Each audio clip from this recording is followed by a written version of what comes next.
Volbeat is back with the first album in over 3 years, and this time they're throwing everything at the wall. Thrash riffs, Elvis Presley, gothic melodies, and even a song title that sounds like a B horror movie.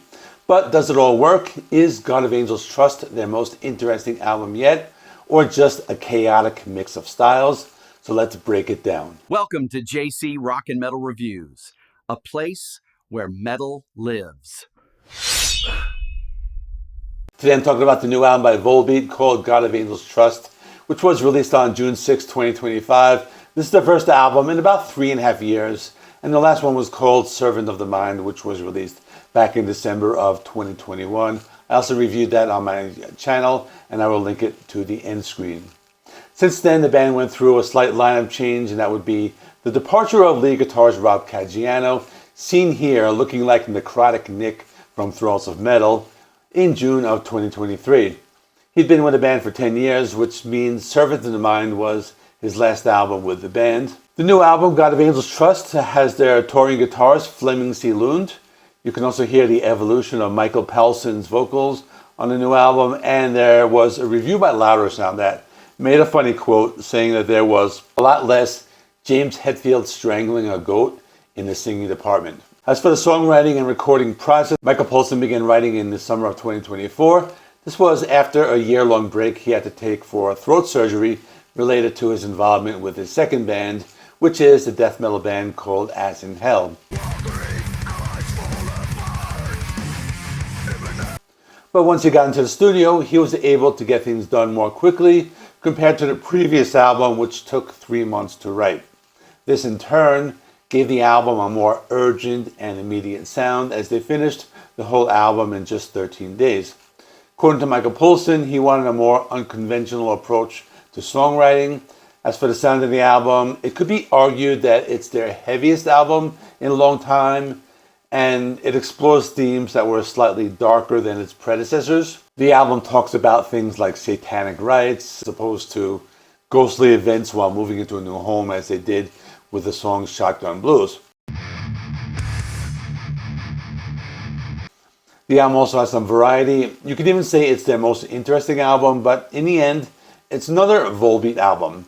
Let me read another quote from Louder Sound because they describe the band very well. They said that this band is a mashup of 2 parts metal, 1 part punk rock, and 1 part good old-fashioned rock and roll. Let me talk about the album. I'm going to go over some of the strengths and weaknesses of the album in general. Then I'll get to my final thoughts, and then towards the end, I'll give my final score and all that. I want to talk about one of the songs on the album I think was their weirdest, and I thought it stood out. So I'm going to talk about that separately as well. So in general, I think there's a lot of diversity on the album because I know this band likes to incorporate a wide range of musical influences. So the album is filled with everything from early Metallica and Bay Area thrash to punk and rockabilly. And there's one song I mentioned, which I'll talk about later, which has this Johnny Cash influence. For example, you have tracks like Acid Rain, Time Will Heal, and Lonely Fields, which are more melodic and gothic. And then you have songs like Devils Are Weak and Demonic Depression, which have more thrash metal influences. One positive aspect is that the album has some really great guitar work. A lot of the guitar playing is very energetic and dynamic, and you have everything from Slayer-style breakdowns to Black Sabbath-style doom riffs, so it's heavy enough for metal fans. I think a good example would be the track Enlighten the Disorder, which has those cool galloping guitars. Then are the vocals of Michael Poulsen, who seems to be a little more flexible on this album, because there are times when he could sing in a melodic style, but there are also times when he uses these gothic tones and catchy choruses. There are many times throughout the album where he pays homage to James Hetfield when he does these different types of grunts throughout the songs. And there are 2 songs that stood out that were more radio friendly. They were called Acid Rain and Time Will Heal because I thought they were the catchiest songs that didn't really rely on those heavy Metallica style guitar riffs, and it also gave the album a little variety. I had a few criticisms, but they're fairly minor. I think the band has a tendency to try to mix in a lot of different styles, which is their signature, but it can be too much or they're going for too many directions in different times.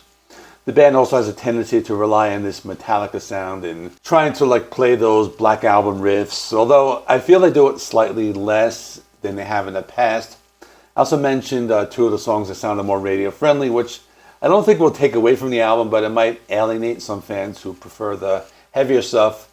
There's also the inclusion of the radio friendly songs that might break the momentum of the album or make it sound inconsistent. And I think sometimes they might go in too many extremes, trying to mix Elvis Presley and Slayer, even though that might not be a problem for too many people. But I think overall this band isn't afraid to take risks. They like to mix different styles. The band has a very unique personality and they're doing it with a lot of confidence. Not only that, but this is an album that has very good musicianship and songwriting. I think they're able to seamlessly blend different genres without sounding too cut and paste, and they know how to write catchy choruses and good hooks while maintaining a heavy sound. So that's another good thing. It's the kind of album where you might have some favorite tracks as opposed to the type of album where you listen to from front to back, which is not necessarily a bad thing, but I think overall the album was enjoyable. I mentioned before I wanted to mention one of the most unique songs on the album that I didn't really touch upon yet, and that's a song, In the Barn of the Goat Giving Birth to Satan's Spawn in the Dying World of Doom. The song starts with some acoustic guitars that make it sound like some type of alternative track or a song from the 90s, but once you hear the vocals, it sounds like either Johnny Cash or Elvis Presley, so it's kind of a weird intro to the song as it has this foot-stomping rock beat. The lyrics mention the line, I walk the line, so I'm assuming that's a tribute to Johnny Cash. But then after about a minute, they start playing these heavy Black Sabbath-style guitar riffs, and it sounds more like a typical Volbeat song. Then towards the end of the song, it sounds a lot like Elvis Presley meets Black Sabbath.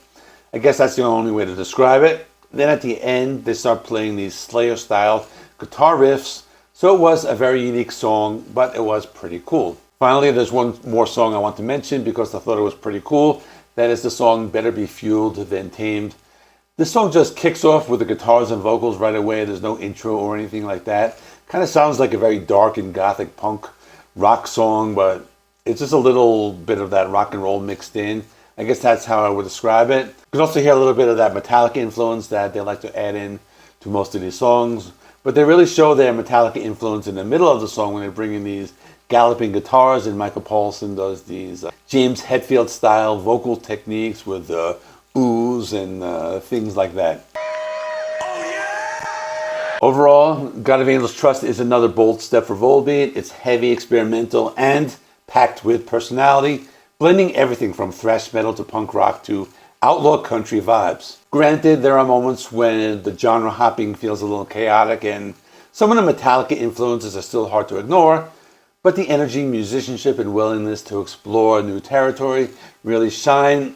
It's a fun, diverse album. It shows Volbeat isn't afraid to evolve, and for that reason, I'm giving it 8.5 out of 10. If you enjoyed this review, make sure to check out my review of Volbeat's 2021 album, Servant of the Mind. That's going to be on the next screen over there. And let me know in the comments if you think this new album is better than that one, or if you think Volbeat peaked earlier in their career, or all that stuff. Don't forget to subscribe, hit the like button, and hit the bell icon, and all that stuff for Rock and Metal Reviews. Thanks for watching. I'll see you in the next time. You forgot to review Rain in Blood. You scared the hell out of me, but you're right.